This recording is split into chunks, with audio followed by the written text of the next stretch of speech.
Nah, program ketahanan pangan ini tidak hanya program yang disampaikan oleh pemerintah pusat. Artinya, Assalamualaikum warahmatullahi wabarakatuh. Berjumpa kembali dengan Wayangan Channel, teman-teman. Kali ini saya berada di sebuah peternakan kambing. Ini ada di Desa Bandar Agung, Dusun 12, Kecamatan Bandar Ribawono, Kabupaten Lampung Timur.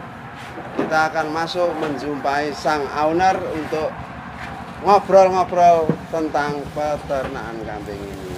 Selamat sore, Pak. Selamat sore, Mas. Lagi sibuk apa, Pak, jam-jam segini di kandang? Ini lagi makan kambing ini, Mas. Makan kambing. Pakannya terdiri dari apa aja ini, Pak? Pakannya terdiri dari rumput dan daun singkong, Mas. Campur-campur ya? Campur-campur. Nah, sebelum ngobrol lebih jauh, Pak, mohon perkenalkan diri dulu. ya. Nama Rusman. Pekerjaan sehari-hari sebagai sekretaris Desa Bandar Agung. Kemudian pekerjaan lainnya mungkin kita berternak kambing, selain itu sama berternak lele, Mas. Oh, jadi ada budidaya ikan juga ya, Pak ya? Ada. Pak Rusman, beliau adalah sekdes atau bahasa yang lebih familiarnya carik kalau di kampung ya, Pak ya? Iya, Mas. Pak Rusman sudah berapa lama ini ternak kambing ini? Baru memulai usaha di 1-2 bulan kemarin, Mas. 2 bulan kemarin. Ya. Kesibukan sebagai aparatur desa, Pak. Terus sekarang ternak kambing ini apa nggak ada yang terbengkalai nantinya, Pak? Insya Allah enggak, Mas. Kalau pelayanan ke masyarakat tetap kita kan sudah ada jadwalnya dari jam 8 sampai dengan jam 12 di kantor desa. Kemudian kalau namanya perangkat desa itu kan jam kerjanya itu tidak menentu. Oh, gitu. Artinya bisa pagi, kadang-kadang malam juga melayani masyarakat. Karena masyarakat itu kan kadang-kadang nggak bisa pagi-pagi ke kantor desa, kadang-kadang datang ke rumah. Di rumah gitu. juga dilayani. Tetap dilayani, Mas. Pengabdian terhadap masyarakat ya, Pak? Iya. Nah, ngomong-ngomong, kalau untuk jabatan sekretaris desa ini udah berapa lama, Pak? Saya di Desa Bandar Agung ini dari tahun 2008 awalnya jadi KAUR. Kemudian kemarin di 2017-nya karena sekdes yang lama pensiun, akhirnya saya menggantikan sekdes yang lama di 2017, Mas. Berarti 6 tahunan, Pak ya? Ya, kurang lebih. Sekdesnya 6 tahunan. Tapi kalau perangkat mulai dari 2008 sampai dengan hari ini. Lama sekali, Pak ya? Ya. Nah, ini Pak, motivasi ternak kambing ini dari mana? Tiba-tiba, kan ini baru 1,5 bulan, Pak. Tiba-tiba Bapak yang sudah jadi pelayan masyarakat istilahnya terus mau ternak kambing ini. Yang pertama, untuk mencari kesibukan, Mas. Kalau kita ini cuman melayani masyarakat, terus kita kadang-kadang itu ada rasa jenuhnya, Mas. Kemudian yang kedua, itu untuk sebagai ketahanan pangan, Mas. Ketahanan pangan ya? Ya, dalam artian kita ini di desa ini kan ada kegiatan yang namanya program ketahanan pangan. Nah, program ketahanan pangan ini tidak hanya program yang disampaikan oleh pemerintah pusat, artinya kita yang di masyarakat di desa ini juga melaksanakan kegiatan ketahanan pangan, termasuk seperti ini, ketahanan, ya, ini kan untuk ketahanan pangan hewani. Jadi biar pangan kita bisa tercukupi untuk untuk hewani ini. Jadi salah satunya dengan cara ternak kambing ini. Ya, ternak kambing ini satu untuk hobi bisa, untuk hobi daripada kita sore-sore nganggur ya, ngarit-ngarit kan deket sini kan banyak sumber daya alamnya, artinya pakan juga melimpah. Nah, di daerah kita ini Pak ya? Ya, terutama di Desa Bandar Agung ini kan banyak sih. Artinya ini bisa anu juga Pak ya? Investasi di peternak ini juga bagus Pak ya? Kalau menurut saya, investasi di bidang peternakan ini sangat luar biasa, sangat-sangat bagus untuk masa depannya, ke depannya. Karena sekarang ini kalau namanya kambing, itu banyak warga itu yang nyari buat kekoan, buat apalagi seperti ini kan di bulan-bulan mau hari raya haji ini. Jadi di hari raya haji ini aja kan banyak orang yang membutuhkan, bahkan masih kurang tercukupi kebutuhan stoknya, iya. Artinya kalau melihat dari hal itu Pak ya, prospek ke depan ini bagus banget peternakan kambing ini Pak ya. Ya, sangat bagus dibandingkan dengan peternakan yang lain. Saya juga seperti lele kemarin aja harganya turun. Hari ini lele naik. Kalau untuk kambing ini harganya relatif ini Mas stabil. Jadi kalaupun ada penurunan itu terkecil. Enggak seperti signifikan. Enggak signifikan. Beda mungkin seperti sapi. Kalau sapi itu sangat signifikan penurunannya. Iya. Bapak ini ngomong-ngomong sebelumnya dulunya waktu masih bujang punya pengalaman ternak kambing apa baru ini Pak? Dulu waktu masih bujang. Saya juga ikut beternak kambing Mas. Waktu masih ngikut orang tua juga pernah melihara kambing. Tapi kalau kambingnya kalau dulu ya kambing kacang Mas rata-rata. Kalau sekarang kan ada yang seperti ini PE ya. PE, kemudian ada yang mungkin wedus kacang juga masih ada. Mungkin yang lainnya mungkin kambing Jawa Randu. Kalau masa bujang dulu Bapak ini ternak kambingnya sistem kandang klempra apa sudah panggung Pak? Dulu masih kandang di bawah, klempra. Ya? Iya. Jadi belum dibuat panggung seperti ini. Karena kalau dulu kan masih rata-rata kita kalau membuat kandang seperti ini kan biayanya mahal, ya, Mas. Zaman dulu istilahnya masih agak susah lah Pak. Masih susah. Kalau melihat kemajuan sistem peternakan zaman sekarang Pak, dengan dulu yang Bapak tekuni ketika masih bujang, ini ada di apanya untuk soal perbedaan atau mungkin kesehatan kambing itu Pak? Yang jelas sangat jauh bedanya Mas. Kalau dulu mungkin waktu kandangnya masih di bawah, kandang klempra itu ya, itu banyak sekali terserang penyakit gudik. Penyakit gudik itu. Dulu saya aja melihara kambing, misalkan ada beberapa ekor itu banyak yang terserang penyakit gudik. Ya. Kalau ini kan kita tiap hari harus membersihkan kandang. Sistem sanitasinya lebih terjaga yang ini daripada daripada yang dulu. Kalau dulu itu susah Mas. Ya untuk makan aja masih susah kalau zaman dulu. Jadi kalau sekarang kan untuk makan aja kan ya alhamdulillah nggak separah dulu. Jadi buat kandang kambingnya kan dibuat senyaman mungkin. Sebetulnya yang Bapak bikin ini kan termasuk udah luar biasa nih Pak kandang. Ya. Jadi ini bisa dikatakan untuk kandang ini sudah sangat standar lah. Ya. Bukan kandang mewah, bukan, tapi sudah standar. Berarti dibikin kandang sedemikian rupa ini Bapak istilahnya berpedoman soal kenyamanan si kambingnya nanti Pak ya? Iya, betul. Jadi untuk kenyamanan daripada kambing, yang kemudian kedua itu untuk menjaga kesehatan kambing tersebut Mas. Jangan sampai nanti kita udah melihara kambing itu, kita masih menggunakan kandang yang di bawah itu, akhirnya terkena penyakit yang rugi kita.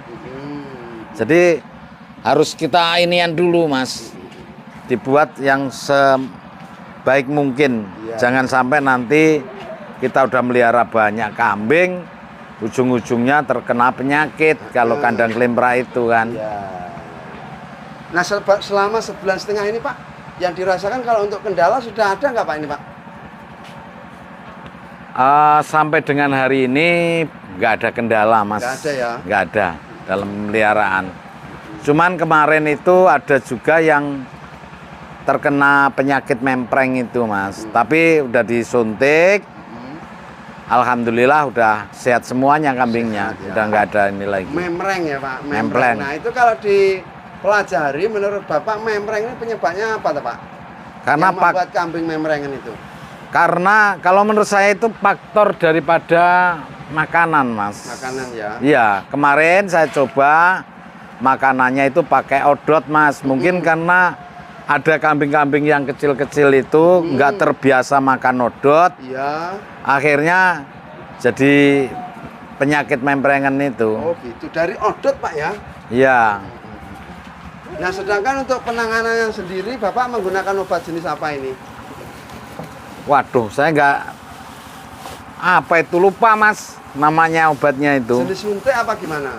Iya, jenis suntik. ya? Iya. Apa Vormectin Pak ya? Iya, Pormectin Oh, kalau nggak salah. Vormectin ya? Iya, Pormectin. Jadi disuntik Vormectin untuk kambing yang membrengan itu sembuh. Sembuh, alhamdulillah udah nggak ada lagi Mas. Itu satu kambing itu dosisnya mungkin sekitar 2 mili kalau 2 nggak salah. mili ya. Nah. Setelah disuntik itu sampai berapa hari Pak kelihatan tanda-tanda bahwa si kambing ini mau sembuh dari membrengan itu Pak? Itu nggak lama Mas, paling sekitar 1 minggu itu udah ini, udah luka-lukanya itu udah rontok ininya, bekas-bekas luka-lukanya itu. Berarti dengan pengalaman yang kurang baik tentang pakan rumput odot ini gimana? Nanti ada cara yang lebih aman dengan odot supaya tidak menyebabkan kambing membrengan atau mau dihindari Pak? Tetap itu nggak dihindari Mas. Kita latih, yang jelas dikasih pakannya latih. Oh, seperti ini Mas. Soal pakan ya perlu adaptasi juga Pak ya? Iya. Karena kalau nggak adaptasi, dia nanti kalau kita pas saat ini musim penghujan, itu rumput itu kan cepet tumbuh kalau odot itu. Jadi cepet besar. Ya. Terus ya kalau pas nggak ada kesibukan kita ngarit, terus kita dapat daun singkong ataupun yang lainnya. Tapi kalau pas ada kesibukan, mungkin nanti kita makannya pakai odot. Makanya tetap dilatih. Jadi walaupun sedikit demi sedikit, ini seperti ini kan saya kasih pakan rumput. Supaya apa? Jangan terlalu kaget rumput yang model-model ini Mas, seperti odot ini ya Pak ya? Iya. Nah untuk odot tersebut Pak, apakah Bapak ini memang sebelum memulai ternak kambing ini mempersiapkan bank pakannya apa gimana ini? Sebetulnya udah ada. Di ladang juga udah ada. Cuman karena sebelumnya kan sudah saya tanam juga. Jadi ya cuman masih kecil-kecil, belum tumbuh. Iya. Ya tumbuh tapi masih kecil-kecil. Jadi tetap daripada nanti kita sudah tanam odot, kemudian kambing yang nggak mau makan, ya kita latih. Iya. Ini kalau ngomong-ngomong Pak, modal yang digelontorkan habis berapa Pak? Ini antara kandang dan sekalian isinya ini Pak, habis berapa Pak? Untuk kandang saya buat sekitar 15 jutaan kurang lebih Mas. Untuk kandang ini. Kemudian untuk isinya, kambingnya itu kurang lebih sekitar 26 jutaan. Berarti 15 sama 26, 41 Pak ya? Iya, 41 juta. Bapak ini sebelumnya sudah ada hitung-hitungan apa belum sih? Kira-kira nanti kalau Bapak terjun di ternak kambing ini dengan modal yang segitu banyak, gimana untungnya, terus penyebab apa yang bisa membuat kita selaku peternak ini bisa rugi gitu Pak? Ya sudah ada Mas, sudah ada hitung-hitungannya. Jadi kalau kambing itu otomatis kalau kita pelihara perawatannya dengan baik dan benar, dia akan tetap menjadi tumbuh kembangnya si kambing ini lebih bagus. Artinya semakin besar kambing tersebut, secara otomatis dia akan nilainya, harga jualnya akan lebih tinggi. Apalagi kalau kambing yang beranak, Mas. Kalau kambing udah beranak, otomatis anaknya juga udah bisa dijual, harganya juga akan kita dapatkan gitu. Seperti itu ya. Nah Pak, ini kan Bapak terhitung sebagai seorang yang sibuk lah ya. Artinya karena Bapak ini seorang carik atau sekdes, kenapa milih ternaknya sistem breeding seperti ini Pak? Padahal kalau yang kita tahu kan pengerjaannya mudah fattening Pak. Karena gini Mas, selain satu itu untuk untuk olahraga Mas. Kita juga kan kalau sudah seharian, kadang-kadang seharian kerja di desa untuk melayani masyarakat, kadang-kadang kita kan jemu. Kalau kita penggemukan aja sistemnya, itu kan kita tinggal kasih pakan sudah ditinggal. Tetapi ini kalau seperti ini kan kita otomatis, misalkan seperti ini kan, ini kan masih kecil ini. Kadang-kadang kita perlu untuk memberikan susunya ke induknya. Otomatis kita akan megang, kemudian kita kasihkan ke induknya untuk dia minum. Artinya kita kan selain di situ ada konsep ibaratnya untuk kegiatan, menambah kegiatan, kita sekaligus untuk menyayangi binatang Mas. Iya. Berarti Pak ya, istilahnya kalau di fattening itu hiburannya kurang. Iya, kalau kurang. Kalau di breeding kan ada cempenya seperti ini. Nah, iya. Oh, iya. Inilah yang bikin kita itu betah, Mas. Apalagi ada indukannya yang bagus, terus ada anaknya yang masih cempe ini kan, kita ngelihatnya aja udah seneng gitu. Nah tadi Bapak mengatakan usia peternakan ini kan baru 1,5 bulan. Kok 1,5 bulan sudah panen cempe, ini gimana ceritanya? Ini dulu sebelum saya ada pembuatan kandang ini Mas, ini saya gaduhkan, terus kemudian saya kawinkan. Oh gitu. Ya, jadi gaduhkan, terus kemudian saya kawinkan dulu dengan punya adik saya. Jadi waktu kesini ini udah hampir ngelahirin. Berarti usia 4 bulanan lah ya. Udah usia, usia 4 bulanan. Iya. Jadi sebelumnya saya beli dulu kambing, terus kemudian saya kawinkan, terus setelah dia udah hamil besar itu, terus saya bawa pulang. Gitu. Iya. Ternyata breeding ini hiburannya lebih lengkap teman-teman. Iya Mas, ada hiburannya sendiri untuk bisa ini. Bermain-main dengan anaknya seperti ini. Wah, mantap bener ini. Iya. Salut juga ini beliaunya sebagai seorang carik tapi masih mau ternak kambing seperti ini guys ya. Karena beliau mengatakan antara tugasnya sebagai pelayan masyarakat dan jamnya untuk ternak kambing itu sudah bisa dikontrol ya Pak ya, seperti itu ya. Yang jelas sudah terkontrol, artinya saya kerja di desa ini kan kurang lebihnya yang mulai dari kaur udah sekitar 13 tahunan, jadi udah paham, oh nanti ini saatnya kita kerja, terus saatnya kita nganggur daripada nganggur, ya mendingan kita manfaatkan kalau masih ada waktu kan untuk ternak kambing ataupun ternak yang lainnya seperti ternak lele. Karena nanti, kalau kita nanti kalau kedepannya nih bayangan Bapak ini antara lele dan kambing ini mau lebih fokus yang mana kira-kira Pak? Kalau saya itu tetap fokusnya ke kambing. Lele ini kan hanya sebagai ya kita dapatkan hasilnya kan itu kalau lele itu paling 2 bulan 3 bulan. Jadi nggak bisa untuk celengan, itu untuk konsumsi lah istilahnya, konsumsi sehari-hari ya dari hasil lele.